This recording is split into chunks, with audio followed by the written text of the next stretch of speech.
Shoot mon rêve à bataille, que le bon Dieu vous protège, vous donne la santé et la joie.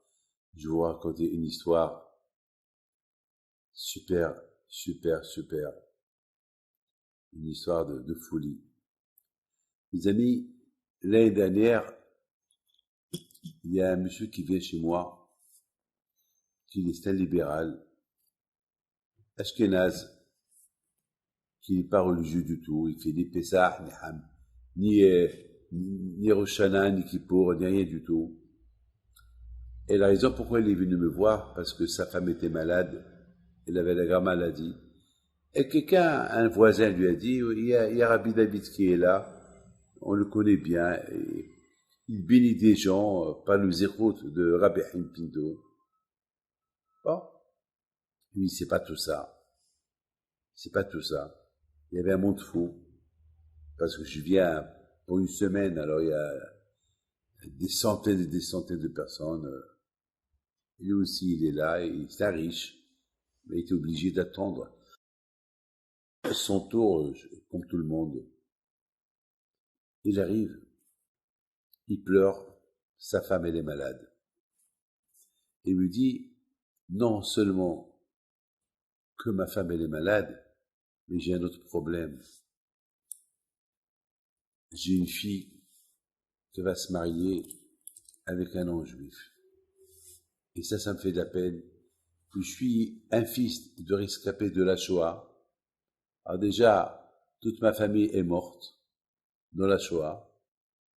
Et papa, il nous a pas donné une bonne éducation juive. Donc on le suit. Papa, il est mort. Une fois par an, je fais Kaddish pour lui. Mais on n'est pas religieux du tout. Et là, ça me dérange que ma fille elle se marie avec un goy. Alors ça veut dire que toute ma famille va être éteinte. Je ne savais pas quoi lui dire. Je ne sais pas quoi lui dire. Je dis, monsieur,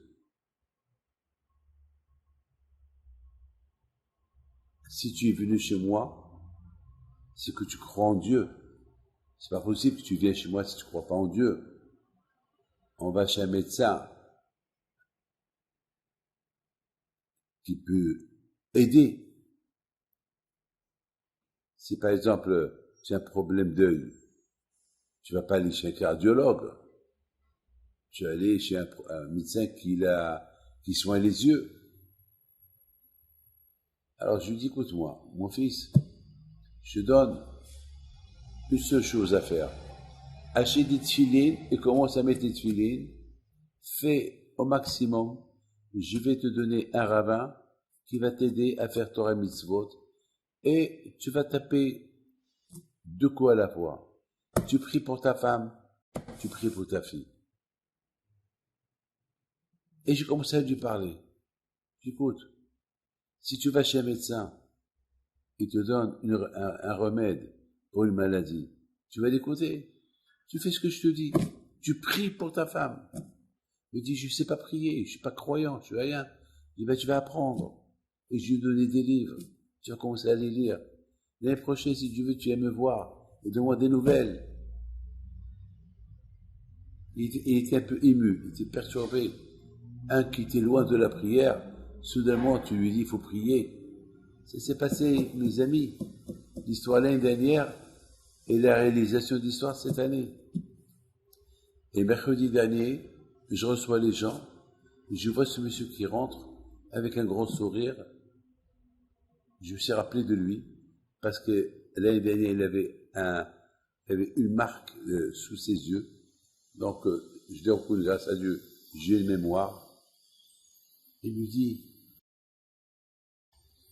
j'ai fait ce que vous avez dit. Je mets tefilin. Moi et ma femme, on s'est dit, les médecins ne peuvent rien faire pour nous. Ce rabbin nous a dit quoi faire. On va faire. Et on a fait. Et grâce à Dieu, Baruch Hashem, aujourd'hui, elle a toujours le cancer, mais elle est hors de danger. Et se traite avec un cachet. C'est fini. Alors qu'ils lui ont donné 3 mois à vivre l'année dernière. Grâce à Dieu. Et là, on se renforce. Et notre famille aussi se renforce parce qu'ils voient la vérité.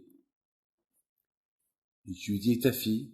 Ben, elle me dit, ma fille, je voudrais bien vous inviter au mariage qui va être la semaine prochaine. Mais je lui dis, je voyage. Comment? Raconte-moi pour ta fille. Il dit, ben, rappelez-vous, lorsque vous avez tapé sur la table et vous avez dit, eh ben, priez pour elle. Priez par le mérite de toute ta famille qui sont morts à Auschwitz. Alors c'est ce que j'ai fait. J'ai commencé à prier. Et j'ai découvert, elle me dit, que mes arrière-grands-parents, ils étaient des religieux, ils étaient des rabbins. Alors, je dis, voilà. Mes amis, vous voyez, c'est ça la guerre. De Hametz. Il faut qu'on enlève ce Hametz dans notre cœur. Le Hametz, c'est pas quelque chose qui est mangeable. C'est aussi le Hametz, c'est aussi nos habitudes, les choses mauvaises qui sont en nous, une mauvaise qualité. C'est ça le Hametz. Le Hametz, c'est le symbole des mauvaises qualités. Changer. À Pessah, Hachem, il veut qu'on change. Il veut qu'on soit des gens libres du Yetzirah. Au moins, on renouvelle notre corps une fois tous les 6 mois, à Kippour et à Pessah. À Kippour et à Pessah, on le renouvelle. Le Yetzirah est très fort. Que le bon Dieu vous protège et vous donne la santé et la joie. Quelle belle histoire. À très bientôt.